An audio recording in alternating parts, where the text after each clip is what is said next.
मैं किशन एक बार पुनः आपके इस Paris education channel target point field study में आपका स्वागत करते हैं। मोशन के केस में काइनेमेटिक के अंतर्गत मोशन पे बात हो रही थी, स्ट्रेट लाइन मोशन पे 1D। हमने डिस्टेंस और डिस्प्लेसमेंट ना काइनेमेटिक के बेसिक को बताते हुए, कंसेप्ट को बताते हुए डिस्प्लेसमेंट और डिस्टेंस का फर्स्ट लेक्चर में हमने उस पर बात की है। यदि आप उसको देखे हैं तो ठीक है, नहीं देखा है तो कोई बात नहीं। प्रयास करूंगा उसको यहाँ भी बताने का। और दूसरी बात, मैं लिंक में डाल दूंगा डिस्क्रिप्शन में, आप उसको देख ले। पूरी वे में देखेंगे ना तो वो आपको ज्यादा समझ में आएगी। चलिए ज्यादा टाइम ना लेते हुए मैं आज के लेक्चर का छोटा सा विवरण समरी आपको बताता हूँ। आज हम मैथमेटिकल टूल्स की बात करेंगे। जैसे मुझे ताक्षणिक चाल या ताक्षणिक वेग पढ़ाना है तो उनमें होने वाले dt या ds की बात करनी है, इसलिए हम आज अवकलन यानी डिफरेंशिएशन पे बातें करेंगे। तो आज का जो कॉन्सेप्ट बात साथ साथ चलता रहेगा। तो मैथमेटिकल टूल्स पे मुझे आज आपसे बातें करनी है ना, उस मैथमेटिकल, क्योंकि कक्षा 11 के बच्चों के लिए अवकलन एक नई टॉपिक सी बनती है। क्यों? अभी वो पढ़े भी नहीं है, इसलिए जब छोटे छोटे कॉन्सेप्ट में जगह जगह पे मुझे डिफरेंशिएशन या समाकलन, डिफरेंशिएशन या इंटीग्रेशन, अवकलन चाहे समाकलन करना होता है तो बच्चे थोड़ा डाउटफुल होते हैं, और अभी मैथ का टीचर भी उनको पढ़ाया नहीं रहता तो उनको बहुत सारी समस्याएं आती है। तो इसलिए आज मैथमेटिकल टूल्स का मैं लेके आया हूँ, जिससे मैं आपको ताक्षणिक चाल और ताक्षणिक वेग को पूरी तरीके से आपको वो बातें समझ में आए। ठीक है, तो आइए पहले उसको देखते हैं क्या होता है ना अवकलन का। तो अवकलन होता क्या है? एक स्लोप होता है, एक स्लोप होती है। जैसे मैं आपसे कहूं इस तरीके का, यदि मेरे पास y वर्सेस x का ग्राफ है, y वर्सेस x का ग्राफ हमारे पास है इस तरीके का, तो मैं इसका स्लोप पूछूं तो स्लोप क्या होता है? उस ग्राफ का x एक्सिस के साथ झुकाव का tan थीटा। यदि यह थीटा है तो इसका स्लोप tan थीटा, इसका स्लोप तब क्या होगा? स्लोप tan थीटा होगा। यदि मैं ऐसा देखो इधर की तरफ तो भी क्या होगा? tan थीटा होगा। यहां ले तो भी क्या होगा? tan थीटा होगा। तो इस प्रकार के ग्राफ का जो स्लोप है वो क्या है? कांस्टेंट है। हर एक पॉइंट पे स्लोप क्या है? कांस्टेंट। हम इस प्रकार का स्लोप भी ऐसे ही फाइंड आउट करते हैं या जानते हैं छोटी कक्षा में, यानी 10 में भी प्रवणता निकाला हुआ है स्ट्रेट लाइन में ना। तो वो होता है y2 माइनस y1 अपॉन में x2 माइनस x1। वही स्लोप की बात कर रहा। ठीक है, जैसा अभी मैं इसका कांस्टेंट स्लोप है तो मैं ऐसा मान लेता हूं कि यहाँ का जो पॉइंट है वो x1 और y1, और यहाँ का जो पॉइंट है वो x2 और ये y2। यहां से बातें मैं आपसे करूं तो यहाँ देखिए ट्रायंगल एक देखने को मिला, ये कड़ का काम कर रहा है, ये इस पे लंब है, थोड़ा इस पे लंब डाल दीजिए, इस तरीके से थोड़ा ज्यादा समझ में आएगा। तो ये जो डिस्टेंस है, ये आपका क्या है? x1, और इसके अकॉर्डिंग ये जो डिस्टेंस है वो क्या है? x2। तो ये वाला जो ये x एक्सिस, ये y एक्सिस, ये जो डिस्टेंस है यहां से यहां तक वाला हुआ x2 माइनस क्या है? x1। उसी प्रकार मैं आपसे बातें करूं तो ये y1 है यहां से लेके यहां तक का, और ये यहां से लेके यहां तक का y2 है। मैं इस डिस्टेंस की बात करूं इतनी की ना, इतने की मैं आपसे बातें करूं तो y2 माइनस क्या हो गया? y1। तो स्लोप ऑफ tan थीटा लंब बटे क्या हो जाएगा? आधा। तो यहाँ मैं नामकरण कह दूं तो ये a b c, तो लंब यहाँ पे कितना हो गया? bc, और यहाँ आधार कितना होगा? लंब बटे आधार क्या हो जाएगा हमारे पास? ab। तो tan थीटा इक्वल टू क्या हो जाएगा? y2 माइनस y1 अपॉन में x2 माइनस x1। ये होता है स्लोप। यही यहाँ पे कांस्टेंट है। अब एक बात देखो कि यहाँ कहीं भी हमने लिया था एंगल थीटा, यदि मैं ऐसा कर रहा हूं, यदि ग्राफ हमारे पास इस तरीके, अब यदि मैं इस पॉइंट का स्लोप पूछूं तो इसका टेंजेंट खींचिए, तो ये देखिए ये थीटा का। यदि मैं इस पॉइंट का तो ये टेंजेंट, तो ये हो गया थीटा 2। इस पॉइंट का मैं आपसे तो इसका टेंजेंट खींचा तो ये हो गया थीटा 3।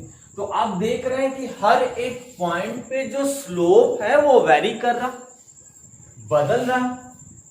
हर एक पॉइंट पे ग्राफ के हर एक पॉइंट पर जो हमने किसी भी फंक्शन का ग्राफ खींचा है उसके हर एक पॉइंट पे क्या हो रहा है, थीटा का मान बदल रहा। यानी इसका मतलब कि यहां पे जो हमारी स्लोप है, इस ग्राफ का जो स्लोप है वो क्या है, वेरिएबल है। यहां पे कांस्टेंट था, यहां पे क्या था, कांस्टेंट था, यहां वेरिएबल है ना। तो उसी वेरिएबल, इस प्रकार के वेरिएबल स्लोप के लिए ही हमें आकलन की आवश्यकता पड़ी। इस प्रकार के वेरिएबल स्लोप को ही जानने के लिए, स्लोप अभी मैं बातें कर रहा हूं क्या है, ठीक है, अभी उसको भी, तो वो आकलन की आवश्यकता पड़ी। आइए देखिए क्यों। अब यहां पे यदि मैं इसको पहले नोट कर लूं, अच्छा देखो यहीं पे देखो, यदि मैं आपसे कहूं इस तरीके का, यदि हमारे पास ये ग्राफ, ये इसका स्लोप, इस पर हमने 2 पॉइंट कंसीडर कर लिया। यदि एक पॉइंट हमने यहां कंसीडर कर लिया x1 और यहां पे y1, एक पॉइंट कंसीडर यहां कर लिया x2 और यहां y2। यहां तक तो ये बातें बहुत अच्छे तरीके से पता, ये भी मिला देंगे, ये भी ठीक है। लेकिन जब हम कर्ण खींचेंगे तो देखिए ये स्लोप को काट देगा, ये स्लोप को क्या कर रहा है, काट रहा है। यानी ये वाला इस तरीके का सीधा नहीं, कर्ण के रूप में नहीं आ रहा, ये इस तरीके का जा रहा है। अब समझ आ रहा है। लेकिन मुझे उसी फॉर्म में बदलना है, प्रयास करते हैं इसी फॉर्म में बदलने के लिए। तो एक बात बताओ कि इस वाले कर्ण को या इस वाले कर्ण को एक दूसरे के बहुत करीब लाना होगा। समझो बात को ध्यान से। यदि मैं इसको ऐसा कर दूं, इस तरीके से है कि यदि मैं इसके एकदम करीब कोई कर्ण ला दे, बहुत पास, तो अब इस तरीके से छोटा सा ट्रायंगल, तो ये देखो सीधा बनेगा, तब ये छोटा सा ट्रायंगल आए ना, होगा। इसको थोड़ा सा मैं इसको जूम करके दिखा रहा, इसी ट्रायंगल को जूम करके दिखा रहा। तो यानी वहां पे तब ये बनेगा आपका, जब कर्ण बहुत पास आएगा तब। दूर के कंडीशन में देखो कट रहा है ना, दूर की कंडीशन पे कट जा रहा है। तो वही बात हमें यहां जाननी है। तो अब इसका स्लोप आपको फाइंड आउट करना है, ये थीटा। तो होगा क्या, tan theta equal to y2 minus y1 upon में क्या हो जाएगा, x2 माइनस x1। आना वही है, बट इस वाले केस में एक बात आपको समझ में आई होगी कि y2 minus y1 tending to या अप्रोचिंग टू 0, 0 के करीब है। यानी इन दोनों के बीच का अंतर लगभग 0, बहुत पास है, ये कर्ण बहुत पास है। तो x और y का मान, ये कर्ण एक दूसरे के बहुत पास है, तो x और y के मान में, या x या y के बीच के मान में बहुत माइनर सा डिफरेंट होगा, लगभग वही 0 के। तो वही क्या होगा, y बहुत पास आ गया ना।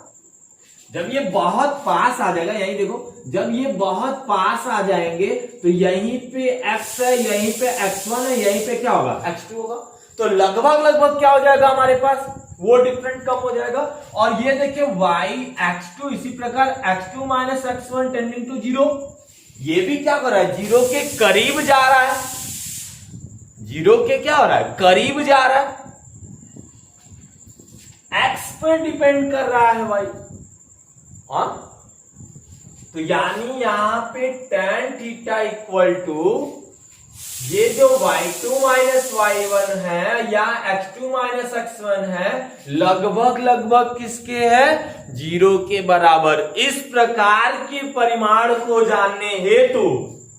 जानने के लिए हम क्या करते हैं, अवकलन का प्रयोग करते हैं। अब इसी को हम क्या लिख देंगे, dy अपॉन में क्या हो जाएगा, dx। dy अपॉन में क्या हो जाएगा, dx। क्लियर हो रहा है? यानी y का अवकलन x के सापेक्ष है। यानी जो स्लोप है, स्लोप क्या था, tan थीटा। स्लोप क्या था, tan थीटा। क्लियर हो रहा है? स्लोप क्या था, tan थीटा। एक्चुअल में क्या निकला, एक तो निकला constant y2 minus y1 upon में x2 माइनस x1। दूसरा क्या मिल रहा है, dy अपॉन में dx। इसी को बहुत छोटे परिमाण के लिए हम लिख रहे हैं dy अपॉन में क्या, dx ना। तो अब यह देखो, इसी को तो हम कहते हैं क्या, x के सापेक्ष y का अवकलन। यानी स्लोप आपका क्या है, x के सापेक्ष y का अवकलन। ठीक है, तो इतनी बातें आपको समझ में आ रही। ये आपका हो गया बेसिक अवकलन का। बाकी इस पे बहुत सारी चर्चाएं मैथ का टीचर आपसे करेगा। ठीक है, इस पे बहुत सारी चर्चाएं आपसे मैथ का अध्यापक करेगा। मेरे फिजिक्स के लिए बस इतना ही है ना। और भी अवकलन पे कैसे हम अवकलन करेंगे फॉर्मूले के अकॉर्डिंग, ये सारी चीजें तो अभी मैं करके दिखा रहा। फिर मैं वेलोसिटी की तरफ या स्पीड की तरफ बढ़ेंगे। नोट करिए पहले। चलिए आगे की तरफ देखते हैं ना, आगे की तरफ देखते हैं इस बात को। तो इनका यूजेस यानी बहुत छोटे ना, इस प्रकार के रिजल्ट के लिए हम यूज करेंगे अवकलन का कुछ कॉन्सेप्ट। फॉर्मूला मैं आपको लिखवा देता हूँ और उस तरीके का सवाल कैसे हल होगा वो जान लीजिए। ठीक है, इन सब चीजों को आपको यूज करना है। ठीक है, और जो बच्चे बायो से होंगे, मैथ वालों के साथ तो कुछ कॉन्सेप्ट क्लियर होता है, जाते जाते वो सारी कॉन्सेप्ट क्लियर हो जाते हैं क्योंकि उनको ये सारी चीजें पढ़ना है पूरा। लेकिन बायो वाले बच्चे के साथ थोड़ी समस्या आती है, उसी के लिए मैं ये मैथमेटिकल टूल्स पे बातें कर रहा जिससे ये सारा समस्या उनका भी सॉल्व हो। तो आइए देखते हैं अवकलन। तो अवकलन का कुछ फॉर्मूला, जैसे मैं आपसे कह दूं कि मुझे जैसे मेरे पास है y बराबर 5 ना, y बराबर 5, तो इसका हमें अवकलन करना है dy बाई क्या, dx। ये ddx ऑफ 5, यही हमारा क्या होता है dy बाई dx। यानी ये क्या है, स्लोप है, यही तो स्लोप है। और ये कितना हो गया, 0, यही तो क्या स्लोप। इसका फील्ड लेना है तो आप ऐसे कर सकते हैं ना, इसका फील्ड लेना है तो देखो y बराबर 5, तो यहाँ y बराबर 5 मैंने मान लो यहाँ से 1 2 3 4 एंड 5। ठीक है, देखो x का मान वेरी नहीं कर रहा, 0। x का मान वेरी किया, लेकिन y देखो वहीं पे कांस्टेंट। तो कांस्टेंट का अवकलन 0 होता है। तो एक फॉर्मूला यहीं आप लिख ले कि ddx की c लिख ले कांस्टेंट इक्वल टू क्या हो जाएगा, 0 ना। अब ऐसे ही और भी फॉर्मूले ना, फॉर्मूले पहले सारे लिख ले। जैसे मैं दूसरा फॉर्मूला कि ddx, जैसे हमने लिखा यहाँ से k इंटू एक्स। तो देखो ये क्या होता है, k कांस्टेंट है तो k बाहर ले लेंगे और ddx ऑफ क्या हो जाएगा, x। ठीक है, अब x का अवकलन कर देंगे। x का अवकलन क्या हो जाएगा हमारे पास, 1, तो 1 से गुणा करेंगे तो ये आता है। बस सेंस हमारा ये था कि k कांस्टेंट है तो उसको बाहर भेज देते, फिर x को डिफरेंशिएट करें। ठीक है, ये वाली बात ना। तो अब तीसरी बात यह, ये पहली बात, ये दूसरी बात, ये तीसरी। ठीक, तो ये होता है क्या, ddx ऑफ x की पावर है, पावर आगे फेंकना है और पावर में से 1 घटाना है, ये फॉर्मूला होता है। एग्जाम्पल में जैसे सवाल ले लेते हैं कि जैसे मेरे पास कह रहा है ddx ऑफ 5x का क्यूब। देखो इसमें हम प्रोसीजर क्या लगा सकते हैं, ये वाला प्रोसीजर 5 को आगे लाइए और डी डी एक्स ऑफ क्या हो जाएगा x के पावर 3, तो 5। अब इसके बाद देखिए इसको हल करना है तो इस वाले फॉर्मूले पे 3 को आगे लाइए और x के 3 माइनस कितना हो जाएगा 1, यही बात कर रहा है, पावर को आगे ले पावर में से 1 घटाइए, ये हो गया 5 और ये अब आपका हो जाएगा 15 और ये हो जाएगा क्या x। तो ऐसे करेंगे, तो ये वाला फॉर्मूला भी आप नोट कर लें ना, इस वाले फॉर्मूले को भी नोट कर। अगला देखें, जैसे में हमने कहा आपसे क्या D D x log x, इसका होता है 1/x, इसको भी नोट कर लें। 5वां डी डी एक्स ऑफ ई के पावर x, तो इसका होता है ई के पावर x ना। 6था डी डी एक्स ऑफ ए के पावर x, तो ये हो जाएगा क्या ए के पावर x लॉग ए, ये हो जाएगा। और इसी प्रकार ये आया साइन एक्स, तो ये हो जाएगा क्या कॉस एक्स, और ऐसे ही ये आया कॉस एक्स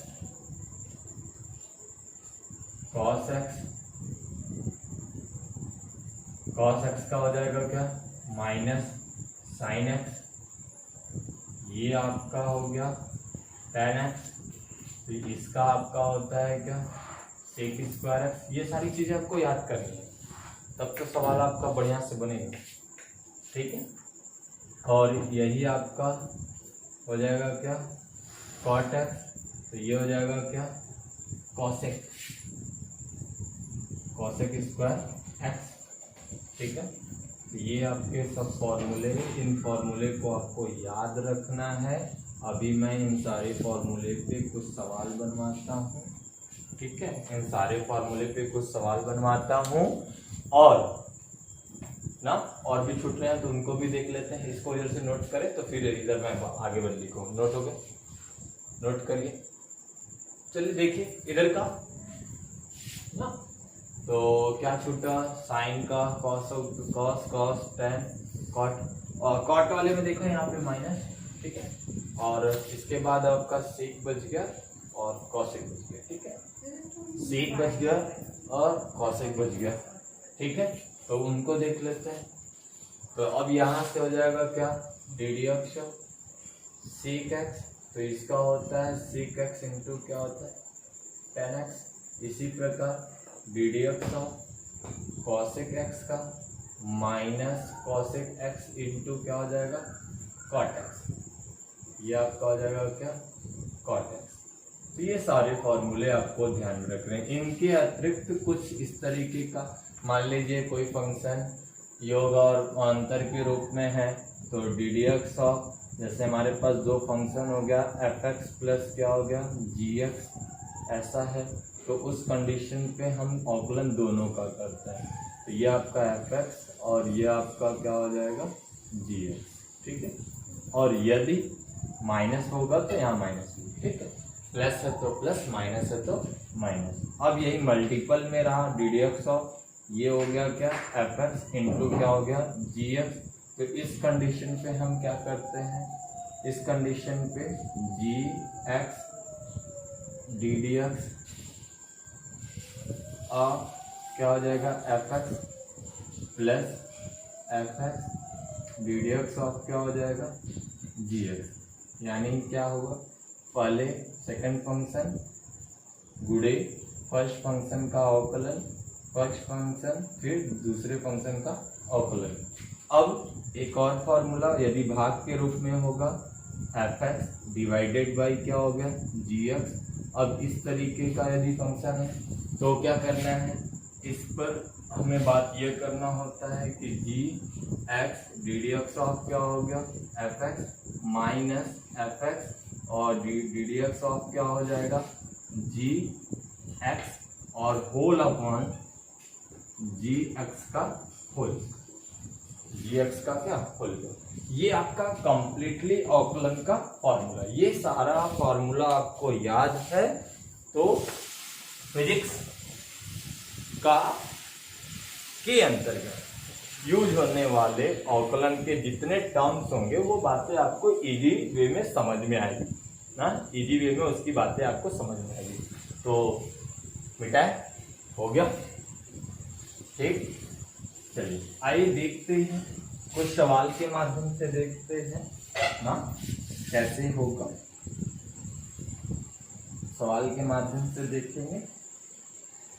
जैसे अब हमारे पास जैसे हमने ले लिया y बराबर हमने ले लिया यहाँ से 101। अब इसका अवकलन करेंगे तो हो गया dy बाई क्या हो गया dx। कांस्टेंट का क्या होता है 0, कांस्टेंट का क्या होता है 0। ये तो अभी मैंने आपको बताया है। यदि मैं इसी तरीके से एक फंक्शन और ले लूँ, जैसे हमारे पास हो गया क्या y बराबर हमसे कह दिया क्या 6x का स्क्वायर ना, तो dy बाई क्या हो गया dx। तो ddx ऑफ क्या हो जाएगा 6x स्क्वायर। कांस्टेंट को आगे जाना है, फिर क्या हो जाना है इसका अवकलन।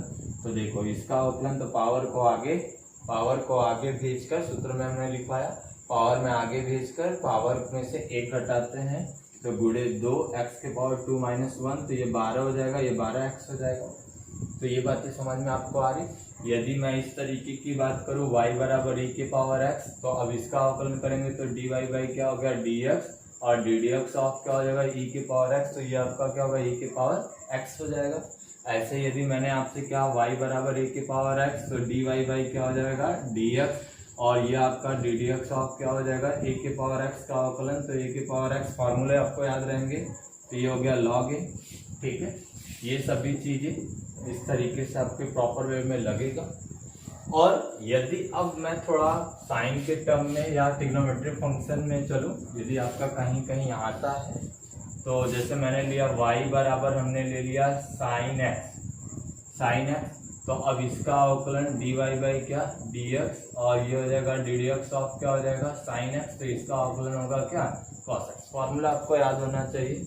अब थोड़ा सा मैं इनको कॉम्प्लिकेटेड बना रहा, तो जैसे मान लिया y बराबर 5x square plus 6 sign x ऐसा है, मुझे इनका अवकलन करना है। तो देखिए dy बाई क्या हो गया dx इक्वल टू, प्लस में है तो दोनों का अवकलन ddx ऑफ क्या हो गया 5x स्क्वायर और ये ddx ऑफ क्या हो जाएगा 6 साइन x हो जाएगा।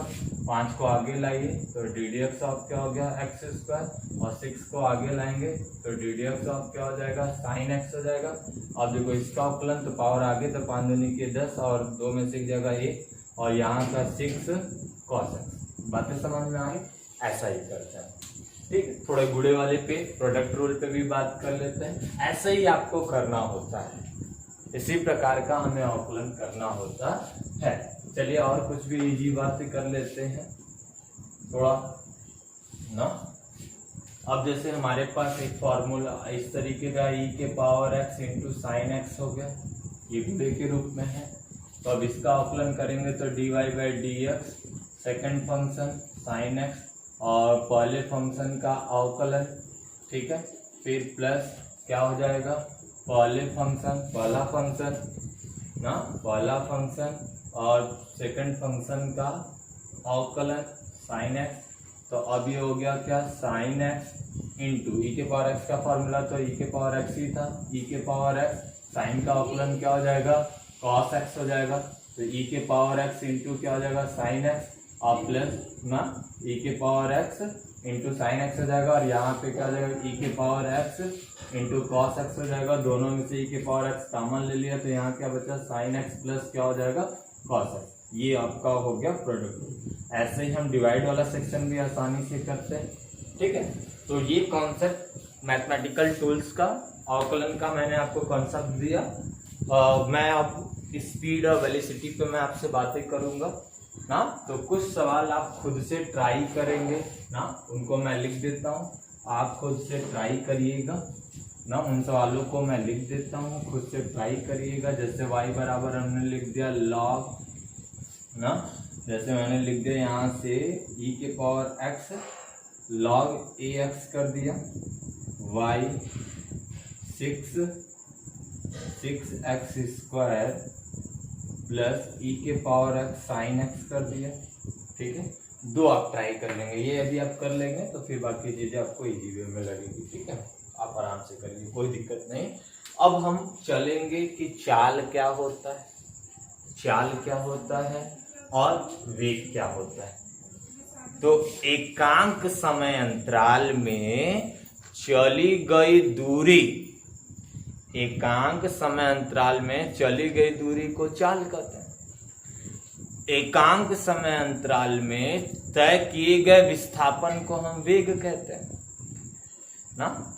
इन दोनों को थोड़ा साथ में लेके चलेंगे, मिटा दे चलिए। तो अब इनको आगे की तरफ लेके चले। तो अब इसमें देखिए क्या हो रहा, यदि मैं इन पे ऐसी बातें करे, अब हमारे पास एक चाल है ना, और दूसरा चीज हम वेग की बात करें, वेलोसिटी, और यहाँ पे स्पीड की बातें कर रहे हैं। चलिए ये चाल और वेग ना, ये स्पीड और ये वेलोसिटी, ठीक है। अब इसमें क्या होता है, किसी समय अंतराल में किसी वस्तु द्वारा किसी समय अंतराल में तय किए गए दूरी को हम कहते हैं चाल। किसी समय अंतराल में तय किए गए दूरी को हम लोग कहते हैं क्या, चाल ना। एकांक समय अंतराल में तय किए गए दूरी को क्या कहते हैं, चाल। वही यहाँ पे एकांक समय अंतराल में वस्तु द्वारा या गतिमान वस्तु द्वारा तय किए गए विस्थापन को ही कहते हैं हम लोग क्या, वेग। ये आपका क्या है, अदिश राशि। ये आपका क्या, अदिश राशि। ये आपका क्या है, सदिश राशि ना। ये आपका सदिश राशि। इनका भी मात्रक होता है मीटर पर सेकंड, इनका भी मात्रक होता है मीटर पर सेकंड। इनका भी डायमेंशन होता है LT के पावर -1, इनका भी डायमेंशन हो जाएगा LT के पावर -1, ठीक है। ये आपका चाल, ये आपका वेग। अब इनके टाइप्स की बात मैं आपसे करूं ना, दूरी विस्थापन पे हमने आपसे प्रॉपरली बात की है पहले लेक्चर में, वहां से आप इन पे बात करें। इनके वीडियो को, इनके लिंक को मैं डिस्क्रिप्शन में डाल दूंगा, आप वहां से देख लें। दूरी वाला क्या होता है, किसी ऑब्जेक्ट द्वारा तय किए गए कुल लंबाई ना, तय किए गए कुल लंबाई के मापी दूरी कहलाती है। और विस्थापन क्या था, एक बिंदु से दूसरे बिंदु के बीच की सबसे न्यूनतम दूरी को क्या कहते हैं, विस्थापन। तो चाल बराबर दूरी बट्टा समय, वेग बराबर विस्थापन बट्टा समय, दोनों सेम है। ये आपका स्केलर क्वांटिटी, ये वेक्टर क्वांटिटी, एज अ दोनों स्पीड ही है। अब अंतर तो समझ में आपको आ ही रहा होगा, और दोनों एट अ टाइम होने ना। जैसे मैं आपसे बातें करूं, कोई A से B इस पाथ पे जा रहा है, A से B इस पाथ पे जा रहा है, तो जो यहाँ पे उसका गेन होगा वो हो जाएगा चाल, और ये जो हो जाएगा ये हो जाएगा क्या, यहाँ पे जो चीज हम कंसीडर करेंगे वो हम करेंगे वेग। यहाँ पे चाल, यहाँ पे क्या कंसीडर करेंगे, वेग। क्योंकि जब हम इसकी बात करेंगे तो ये तो डिस्प्लेसमेंट हो गया, और ये क्या होगा ना, डिस्टेंस ही डिस्प्लेसमेंट होता है। बस डिस्टेंस का जो शॉर्टर अमाउंट होगा, बहुत छोटी वैल्यू जो होगी न्यूनतम, उसी को तो हम लोग विस्थापन कहते थे। तो ये तो विस्थापन है। अब इसी विस्थापन को तय करने में उसको समय लगा होगा, तो विस्थापन बट्टा समय क्या कहलाएगा, वेग। तो यानी मैं इस बात पे देखो तो उसको वेग कह रहा हूँ, और इस बात पे देख रहा हूँ तो उसको चाल कर रहा हूँ, मिला जुला के मैं स्पीड की बात कर रहा हूँ ना। तो ये बातें आप अपने पास रखें। टाइप्स की बात करें तो दोनों में अब एक समान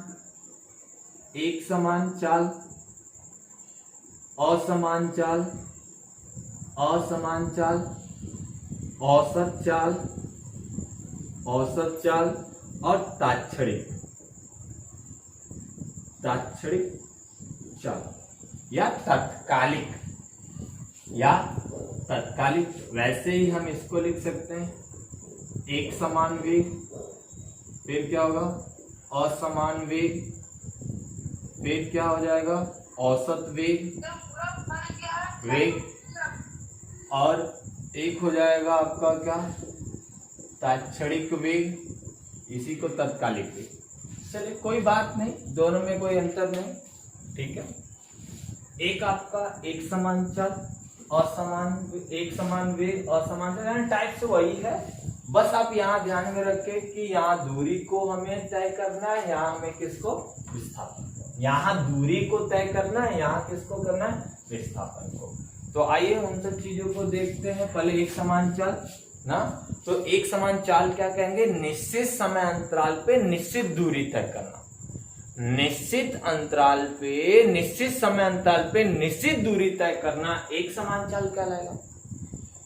निश्चित समय अंतराल पर असमान दूरी यानी अलग अलग दूरी तय करना असमान चाल कहलाएगा। अभी इन दोनों को देखें, वही काम यहाँ पे निश्चित समय अंतराल पे निश्चित विस्थापन यानी फिक्स डिस्प्लेसमेंट क्या कहलाएगा, एक समान वेग कहलाएगा। असमान वेग निश्चित समय अंतराल पर ना, निश्चित समय अंतराल पर अलग अलग विस्थापन ना, अलग अलग विस्थापन क्या कहलाएगा हमारे पास, असमान वेग कहलाएगा। जैसे मैं एक छोटी सी मैं आपसे बातें करूं कि कोई पार्टिकल है, वो पार्टिकल चल रहा, वो पार्टिकल यहां से ऐसे जा रहा है, यहाँ पे टाइम कंसीडर कर लिया, यहाँ डिस्टेंस कंसीडर कर लिया, वही मैं यहाँ भी कर लेता हूँ, ठीक है। यहाँ पे स्केलर क्वांटिटी तो ये स्पीड को दे देगा। वेलोसिटी की बात करें तो वेक्टर डी अपॉन में टी, क्योंकि ये डिस्प्लेसमेंट है। तो अब यहाँ से उस सारी चीजों को मैं आपसे दिखा, ठीक है। ऐसा मैं कह रहा 2 सेकंड की बात कर रहा हूँ, फिक्स टाइम 2 सेकंड, वही काम यहाँ भी देख लो, 2 सेकंड 2 सेकंड 2 सेकंड। यदि यह 2 सेकंड में यह 8 मीटर चलता है तो अगले बार भी वो 8 मीटर चले, अगले बार भी 8 मीटर चले। तो देखो दो, अब ये क्या होता है डी बाई टी, जब ये काटेगा तो यहाँ जो यश का मान आएगा, स्पीड का मान आएगा, वो क्या आएगा 4 मीटर पर सेकंड। यहाँ भी कटेगा तो 4 मीटर पर सेकंड, यहाँ भी कटेगा तो 4 मीटर पर सेकंड। तो एक बात देखिए, हर एक स्थिति पर जो चाल आई है वो क्या आई है, बराबर आई है। इस प्रकार में कि चाल को कहते हैं हम लोग एक समान चाल। तो एक समान चाल आने के लिए आपको एक चीज भी दिखा होगा कि टाइम फिक्स करने के बाद जो डिस्टेंस कवर हो रहा है वो भी क्या है, सेम है, फिक्स है, 8 8 8, तब वो एक समान चाल। वही डिस्प्लेसमेंट के केस में यदि मैं मान लिया यहाँ पे 16, जैसे मैं मान लिया यहाँ पे कि 4 मीटर का डिस्प्लेस कर, यहाँ पे 4 मीटर डिस्प्लेस कर रहा है, यहाँ पे 4 मीटर, तो यहाँ पे जब हम ये निकालेंगे वेक्टर भी, तो यहाँ पे क्या आएगा 2 दूनी के 4, 2 मीटर पर सेकंड, यहाँ भी 2 मीटर पर सेकंड, यहाँ भी काटो 2 मीटर पर सेकंड। तो देखो सब बराबर आएगा। तो इस प्रकार के वेग को हम लोग कहेंगे क्या, एक समान वेग, एक समान वेग। वही बात यहाँ पे भी, इस प्रकार के स्पीड को हम लोग क्या कहेंगे, इस प्रकार के स्पीड को हम लोग क्या कहेंगे, एक समान चाल, एक समान चाल। वैसे ही हम बातें यहाँ भी करें ना, वैसे ही बातें हम यहाँ के लिए भी करें। तो अब असमान के लिए तो यस बराबर डी बाई टी, इस तरीके का मैं सेक्शन बना लेता हूँ। यहाँ पे मैं 2 सेकंड की बात कर रहा हूँ, 2 सेकंड 2 सेकंड, लेकिन यहाँ पे 4 मीटर चला है, यहाँ 8 मीटर चला है, यहाँ पे 10 मीटर चला है। तो अब एक बात देखिए, यहाँ जो आपकी स्पीड आई, यहाँ पे जो स्पीड आई वो आया 2 मीटर पर सेकंड, यहाँ पे आ गया 4 मीटर पर सेकंड, यहाँ पे आ गया 5 मीटर पर सेकंड। तो हर एक 2 सेकंड के बाद, हर एक 2 सेकंड के बाद देखिए स्पीड बराबर नहीं मिलेगा। तो यानी यहाँ पे जो चाल होना है उसको हम लोग कहते हैं असमान चाल। तो एक चीज आपको दिखा होगा, अभी भी मैंने टाइम को फिक्स किया, लेकिन पाथ देखो, डिस्टेंस देखो बदल गया, डिस्टेंस देखो बदल गया। पहले वाले में 4 जा रहा था, दूसरे वाले में 8, तीसरे वाले में क्या जा रहा है 10। वैसे ही आप यहाँ भी बातें कर सकते हो, इस कंडीशन के लिए भी बातें कर सकते हो। अब वो कंडीशन क्या होगी यहाँ से कि यहाँ पे वेक्टर v इक्वल टू यहाँ पे लिख सकते हैं क्या, वेक्टर d अपॉन में t, ऐसा। तो अब यहाँ से भी वही बात है, यह आपका 2 सेकंड, यह आपका 2 सेकंड, यह आपका 2 सेकंड। यहाँ डिस्प्लेसमेंट हो गया 2 मीटर का, यहाँ डिस्प्लेसमेंट 2 मीटर का, यहाँ डिस्प्लेसमेंट 8 मीटर का, यहाँ डिस्प्लेसमेंट यहाँ पे 16 मीटर का हो गया। यदि ऐसा हुआ तो यहाँ काटोगे तो यहाँ पे जो आया वो आया 1 मीटर पर सेकंड आया, यहाँ पे आया 4 मीटर पर सेकंड आया, और यहाँ पे 8 मीटर पर सेकंड आया। तो देखो कोई भी सेक्शन बराबर है क्या? बराबर है।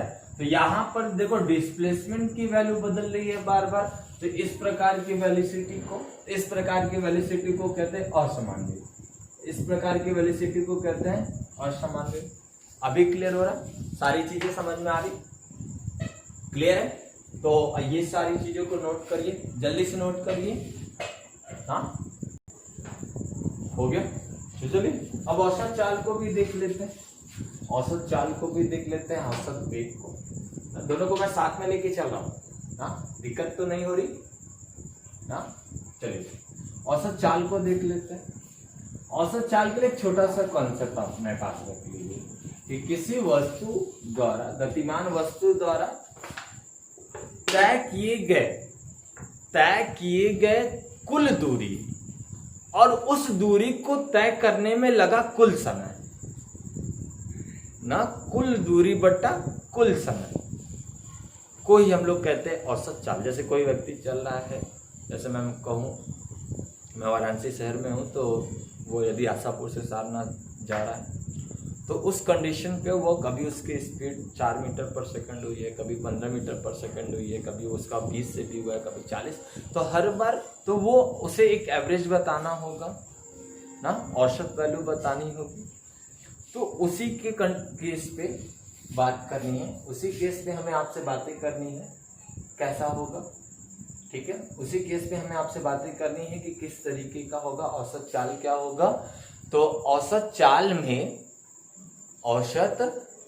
में निकालना है। तो अब जैसे मैं बातें कर रहा कि एक ऑब्जेक्ट, जैसे हमने ले लिया यहाँ पे एक ऑब्जेक्ट ले लिया ए, ये ए से बी जाता है, बी से सी जाता है, और सी से फिर डी जाता है। मान लिया ऐसे ही रैंडम, यहाँ T1 समय में, यहाँ T2 समय में, यहाँ T3 समय में, यहाँ इसकी स्पीड V1, यहाँ इसकी स्पीड V2, यहाँ इसकी स्पीड V3, यहाँ चली गई दूरी S1, यहाँ चली गई दूरी S2, यहाँ चली गई दूरी S3। यदि ऐसा है तो देखिए समय जो दूरी है ना, तो कुल दूरी कितना हो गया? S1 plus S2 plus S3। ऐसे और भी होगा तो एंड सो ऑन, इस तरीके का। फिर यदि समय की मैं बातें करूँ या स्पीड की बातें करूँ, तो चाल की बात करें तो चाल देखो डिफरेंट टाइप का, V1 भी है, V2 भी है, और क्या V3 है। और समय भी हमारे पास अलग अलग है, समय भी हमारे पास T1, T2 और क्या T3। जाहिर सी बात है, जब स्पीड बदलेगी तो पाथ बदल जाएगा और समय भी बदलेगा। तो कुल समय की मैं बात करूं, क्योंकि कुल दूरी बटा कुल समय, तो कुल समय की मैं आपसे बात करूं तो T1 बराबर लिखना होगा हमें, T1 बराबर, तो ये T1 plus T2 plus T3, इसी को हम ऐसा लिख सकते हैं ना। T1 यदि देखो चाल बराबर दूरी बटा, अरे यार चाल बराबर दूरी बटा हमें समय लिखना है, तो समय निकालना होगा तो क्या हो जाएगा? दूरी बटा चाल, तो दूरी बटा चाल हो जाएगा। तो यहाँ पे T1 की वैल्यू लिखनी होगी तो दूरी बटा चाल, S1 अपॉन में क्या हो जाएगा? V1, S2 अपॉन में क्या हो जाएगा? V2, और S3 अपॉन में क्या हो जाएगा? V3। ऐसे भी और भी टर्म से भी बने तो उस कंडीशन पे क्या हो रहा, औसत चाल वो देख लीजिए उस कंडीशन पे। तो डिफिनेशन लिखना हो तो आप ये बात लिख सकते हैं, गतिमान वस्तु द्वारा ना तय की गई कुल दूरी और कुल समय का अनुपात ही क्या कहलाता है? औसत चाल। तो औसत चाल बराबर कुल दूरी बटा कुल समय। तो इसको हम लोग एवरेज वैल्यू, अब यहाँ पे कुल दूरी S1 plus S2 plus S3, जैसा मैं अभी लिया हूँ डाटा, यहाँ पे हम इसको T1 plus T2 plus T3 भी लिख सकते हैं, इस फॉर्म में भी लिख सकते हैं, इस फॉर्म में भी लिख सकते हैं। V एवरेज की बात हो रही है तो S1 plus S2 plus S3, तो हम इसको हम S1 अपॉन में V1, S2 अपॉन में V2, S3/V3 ऐसे भी लिख सकते हैं। तो ये आपका हो गया औसत चाल, ये आपका औसत बल लिख दिया हूं, सॉरी, ये हो जाएगा आपका क्या, औसत चाल। ठीक है, तो ये आपका मिलेगा। इसी प्रकार हम वो उसको भी निकाल लेंगे, अंतर बस होगा, दूरी नहीं, वेलोसिटी हो जाएगी और डिस्प्लेसमेंट हो जाएगा, सॉरी। तो अब उसी को मुझे लिखना होगा उसी प्रकार से। तो यहाँ पे हम औसत वेग जब लिखेंगे तो क्या लिखेंगे, कुल विस्थापन, कुल विस्थापन बटे में कितना हो जाएगा, कुल समय। तो इस कॉन्सेप्ट को आप ध्यान में रखेंगे, इस कॉन्सेप्ट को आप ध्यान में रखेंगे। ठीक है, तो ये छोटा सा कॉन्सेप्ट औसत वेग का, ठीक है, ये छोटा सा कॉन्सेप्ट औसत वेग का। अब मुझे आपको तात्क्षणिक एक टाइप बचती है तात्क्षणिक, तो मैं आपसे बस यही कहूंगा, आप पहले कुछ चीजें, मैंने आज मैथमेटिकल टूल्स पढ़ाया है, तो उस मैथमेटिकल टूल्स से कुछ सवाल लगाइए और सीखिए, तब मैं नेक्स्ट वीडियो में आपको ना तात्क्षणिक चाल पे मैं बातें करूंगा, वहां पे मुझे उस फंक्शन को यूज करना है, और साथ ही साथ नेक्स्ट वीडियो में मैं गति के समीकरण और एक्सेलरेशन की भी बात करूंगा। ठीक, तो आज के लिए बस इतना ही। Thank you, best of luck, घर रहिए, सुरक्षित रहिए, सुरक्षित रखिए। Thank you and good night. जब भी आप देख रहे हो, good night, good morning, good afternoon, thank you.